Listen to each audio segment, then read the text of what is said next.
Assalamualaikum warahmatullahi wabarakatuh. Puja dan puji syukur kita kehadirat Allah Subhanahu wa taala, yang mana pada kesempatan kali ini kita masih diberikan oleh Allah kesempatan untuk bisa melaksanakan aktivitas kita pada sedia kala. Salawat beserta salam tak lupa kita curahkan kepada kehariban baginda Nabi besar kita Nabi Muhammad SAW, kepada keluarganya, kepada para sahabatnya, dan juga kita selaku umatnya, mudah-mudahan mendapatkan syafaatul udzmah di yaumil akhir nanti. Salam sejahtera bagi kita semua. Yang saya hormati pada kesempatan kali ini yaitu dosen mata kuliah Manajemen Syariah Bapak Rizal Pahlevi, LC MSI, dan juga rekan-rekan mahasiswa yang saya hormati.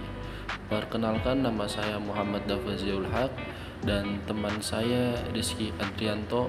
Kami dari kelompok 2 pada hari ini akan menayangkan presentasi yang telah kami buat dengan judul Kepemimpinan dalam Islam,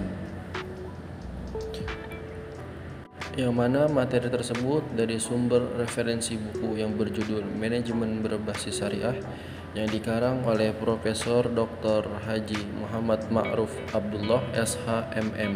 Pada pembahasan materi yang ingin saya sampaikan, yang pertama di sini kami menjelaskan mengenai pengertian kepemimpinan, yang kedua kriteria kepemimpinan, yang ketiga gaya kepemimpinan, yang keempat kepemimpinan manajerial.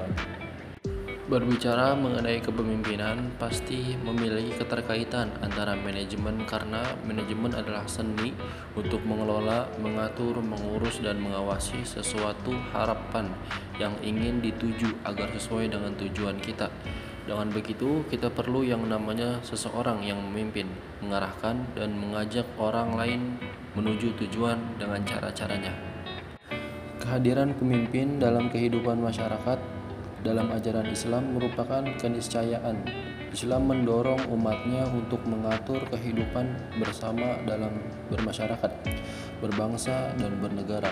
Motivasi munculnya kepemimpinan berdasarkan kesepakatan masyarakat dengan memberi kepercayaan kepada seseorang yang dipercayai dan dianggap mampu memimpin dan memberikan petunjuk atas segala persoalan yang dihadapi dalam kehidupan. Salah satu dasar untuk memunculkan kepemimpinan dalam Islam adalah dari hadis Nabi Muhammad SAW yang berbunyi, tidak dihalalkan bagi 3 orang yang berada di atas rumah di muka bumi ini kecuali salah seorang mereka menjadi pemimpin. Dan hadis berikutnya, dalam hadis yang lain diriwayatkan pula, ketika 3 orang keluar melakukan perjalanan, maka perintahlah salah satu dari mereka untuk menjadi pemimpin. Itu hadis yang menjadi penguat bagi terbentuknya kepemimpinan. Sedangkan pengertian kepemimpinan meliputi segala macam atribut yang harus dimiliki seorang pemimpin, seperti kriteria keterampilan dan kemampuan untuk melaksanakan tugasnya sebagai pemimpin. Dengan atribut yang melekat pada dirinya, itu seorang pemimpin mempengaruhi orang-orang yang dipimpinnya untuk bersama-sama dengan melaksanakan pekerjaan organisasi guna mencapai tujuan. Selanjutnya, kriteria kepemimpinan. Agar seorang pemimpin itu dapat melaksanakan tugasnya dengan baik, maka kepada setiap orang yang akan dipilih menjadi pemimpin harus memiliki kriteria. Yang pertama, yang A, orang yang dikenal atau yang dicintai oleh orang-orang yang dipimpinnya.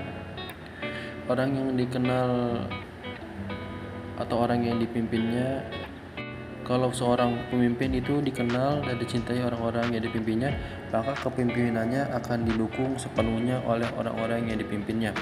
Selanjutnya, orang yang melayani, bukan yang diminta dilayani. Pemimpin yang melayani adalah pemimpin yang memudahkan masyarakat berurusan sehingga masyarakat menjadi senang. Wibawanya bukannya wibawa formal karena ia punya SK atau keterangan sebagai pemimpin, tetapi wibawanya terbentuk karena sifatnya yang menyenangkan, lalu ia disegani oleh masyarakat orang-orang yang dipimpinnya. Sikapnya ini merupakan pertanda ia pemimpin yang berhasil, disenangi, dan diterima oleh orang-orang yang dipimpinnya. Sebagaimana yang dimaksud hadis Nabi Muhammad yang artinya jika Allah bermaksud menjadikan seorang pemimpin yang berhasil, maka Allah akan menjadikan para pembantunya itu orang-orang yang baik. Hadis riwayat An-Nasa'i. Selanjutnya yang C, selalu bermusyawarah dalam memutuskan hal-hal yang menyangkut orang-orang yang dipimpinnya, yang mana ia menghargai saran dan pendapat orang-orang yang menjadi pembantunya. Ia tidak sok tahu dan sok kuasa dalam mengambil keputusan. Ia selalu ingat dengan tuntutan Allah dalam Al-Quran, yang mana Allah berfirman, yang artinya, dan bagi orang-orang yang menerima mematuhi seruan Tuhannya dan mendirikan sholat, sedangkan urusan mereka diputuskan dengan musyawarah antara mereka, dan mereka menafkahkan sebagian dari rezeki yang kami berikan kepada mereka. Itu Al-Quran surat Asy-Syura ayat yang ke-38. Selanjutnya ada penjelasan mengenai gaya kepemimpinan. Gaya atau sering disebut juga model kepemimpinan adalah salah satu kriteria kepemimpinan yang bersifat universal dan sering berkembang menurut situasi dan kondisi di mana kegiatan manajemen itu dilaksanakan. Karena gaya kepemimpinan ini merupakan cara pendekatan seorang pemimpin dalam mempengaruhi orang-orang yang dipimpinnya untuk melaksanakan pekerjaan organisasi guna mencapai tujuan organisasi. Selanjutnya materi akan dijelaskan oleh teman saya Rizky Adrianto. Selanjutnya itu ada macam-macam gaya kepemimpinan. Dalam literatur manajemen kita mengenal berbagai gaya manajemen yang dapat digunakan oleh pemimpin dalam menjalankan tugasnya untuk mencapai tujuan organisasi. Macam-macam kepemimpinan diantaranya itu yang pertama gaya kepemimpinan demokratis, yang kedua gaya kepemimpinan laissez-faire, dan yang ketiga itu gaya kepemimpinan otoritarian.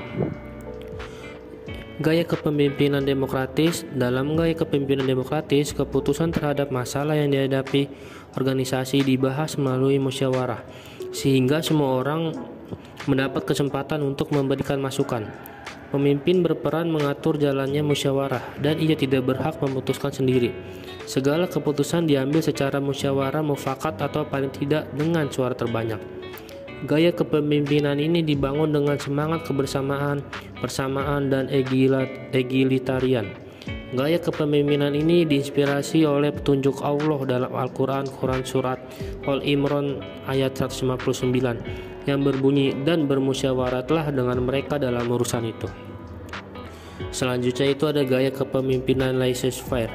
Gaya kepemimpinan laissez-faire ini lebih memberikan kebebasan kepada orang-orang yang dipimpin untuk mengambil keputusan terhadap suatu masalah. Pemimpin lebih berperan sebatas menyampaikan informasi dan memfasilitasi hal-hal yang diperlukan terkait dengan keputusan yang diambil orang-orang yang dipimpin. Organisasi tidak mempunyai kewenangan intervensi atau memberi rekomendasi berkenaan keputusan yang diambil oleh masing-masing orang anggota organisasi itu. Jadi gaya laissez-faire ini sebenarnya adalah gaya yang kebablasan dan membingungkan dilihat dari hakikat kehidupan masyarakat, berbangsa dan bernegara. Oleh karenanya wajar sekali kalau gaya ini sudah ditinggalkan.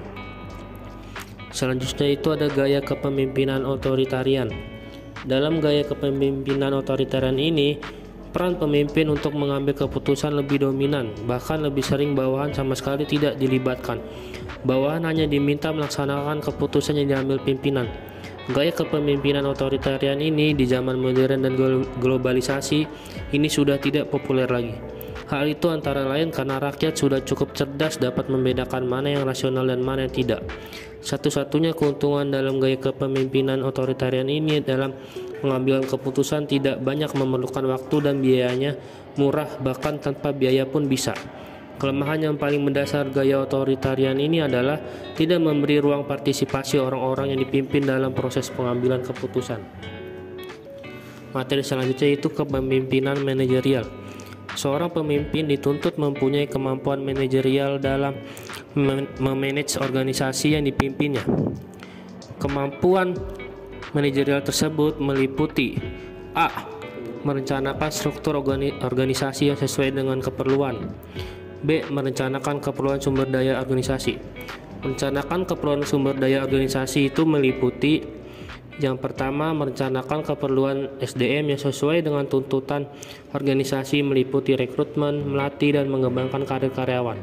Yang kedua itu merencanakan keperluan sarana, prasarana, dan fasilitas yang diperlukan organisasi. Yang ketiga, merencanakan peralatan-peralatan yang diperlukan organisasi. Yang keempat, merencanakan sumber dana atau modal organisasi dan sumber daya lainnya untuk mendapatkannya serta pengelolaannya.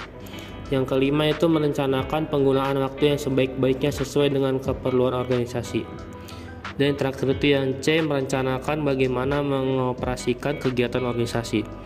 Merencanakan bagaimana mengoperasikan kegiatan organisasi yaitu meliputi yang pertama menyusun rencana kerja atau program kegiatan organisasi, yang kedua itu melaksanakan program kegiatan organisasi, yang ketiga melakukan monitoring dan evaluasi pelaksanaan program kerja organisasi, yang keempat itu membuat laporan pelaksanaan program kerja organisasi, dan yang kelima itu memberikan feedback kepada semua staf yang berkenan dengan hasil monitoring dan evaluasi pelaksanaan program kerja organisasi.